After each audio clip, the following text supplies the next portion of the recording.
Hey everyone, back again. Bit of a mixed media layout. It's pretty simple but effective. Anyway, so I'm using this pattern paper for the background, and I've got 4 photos, as you just seen, of my son, my youngest, when he was fishing and caught a fish and whatnot. And on goes some of this acrylic paint. So this is actually something that came in my hip kit and I can't remember. Oh, the little, look at the bottle. It was giving these little bubbles and dripping it a bit. So I made it like ink splatters on the paper, even though I covered a couple over. But it was pretty cool. I don't know, sometimes there's like these really fun accidents that are really awesome. So just using a thick brush here and just putting it on. And I'm using my mat, you know, my like, I don't know, it's my IKEA mat that I put everything on top to protect my desk. And I just, as you can see, I put everything on it and don't always clean it properly. But I put the paint on the edge there so that it's not so bulky on my layout, so I can position where I want it. Just adding some water so I can flicker it on, doing some ink splatters. And more water because it wasn't thick enough. On it goes. So that just gives it a bit of a texture because the splatters are going on top of the stripe, the paintbrush strokes as well. I didn't colour in the middle because I'm going to cover it with photos anyway. And oh yeah, strip up the back top and a strip up the bottom because I figured it'd be a cool little diagonal design. Wipe it up. Oh, sorry, I didn't realise I left all that in. Anyway, oh, there's my head.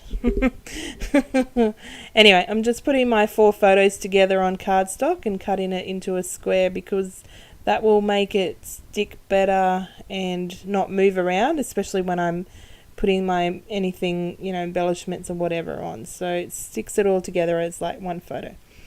And look, isn't that pretty with the blue behind it? Sometimes when creativity hits, I'm just like, whoa, that's so cool. That's so cool how I did that.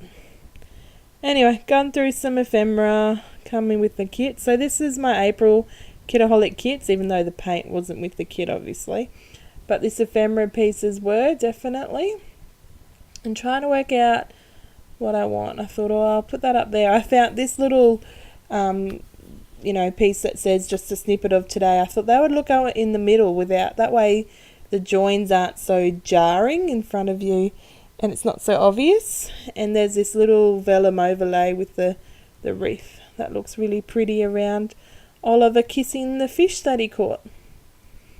And so it was one of the few times that we have gone fishing, and Oliver learnt he tried to put his bait on himself, which he did put it on, and then he cast out and he was holding it and he caught quite a few fish actually that day.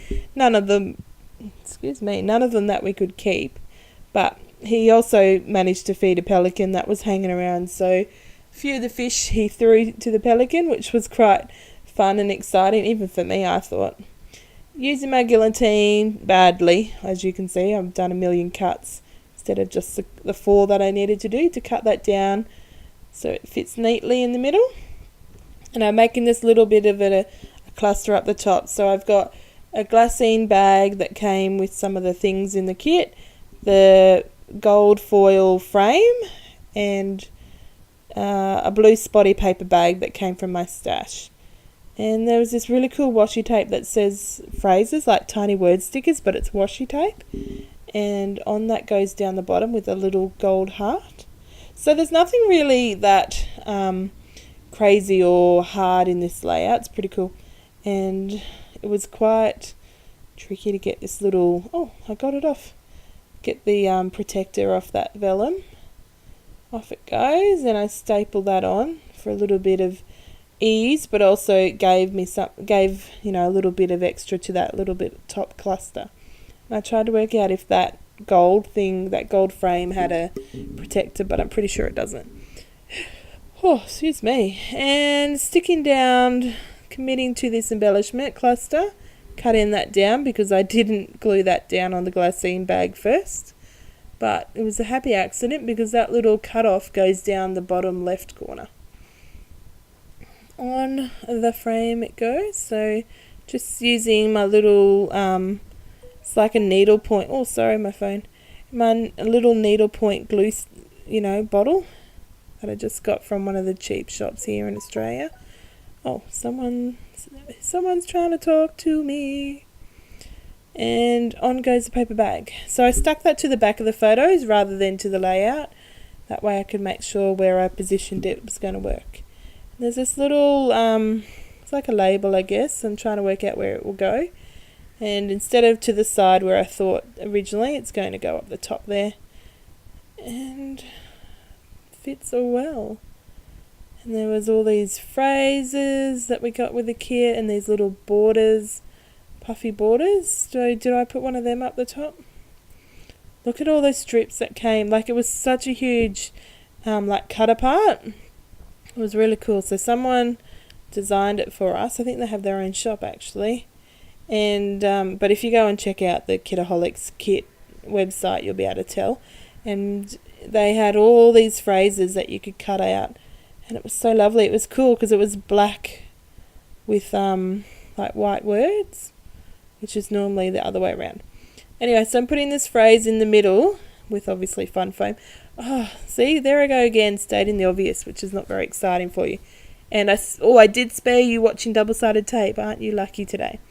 On it goes to the background, committing to it, and here I am. I'm going to glue this little off-cut of the foil frame down to the bottom. Oh, fighting with the glue bottle. So I cut out the double-sided tape, but I didn't cut out the glue bottle fight. Sorry, guys. Apparently can't win them all when I'm editing. And what else am I going to... Oh, so I didn't glue that word down. Oh, don't know why. So obviously it didn't make it. And trying to work out which phrase I wanted from the washi. So just to add to that diagonal little bit of a embellishment kind of thing. So one up the top, one down the bottom. And then have the opposite diagonal with, directly touching the photo. Let's put on some more paint. Oh, that's right. Because this, I didn't really measure that well when I did my paint. So I'm putting some more paint on here. Because my paintbrush got washed. It's wet now, so I don't want to add too much water to it. So I'm just using my finger to finger paint. Who doesn't like finger painting? On it goes. Bit of spots. Using it up rather than wasting it. And I think I'm pretty much done. One, because I can't think of what else I would add to it. Oh, look, I'm even putting the paint back. Don't waste not, want not. And also, my video is about to finish, so pretty sure it's done. Thanks for watching. Bye.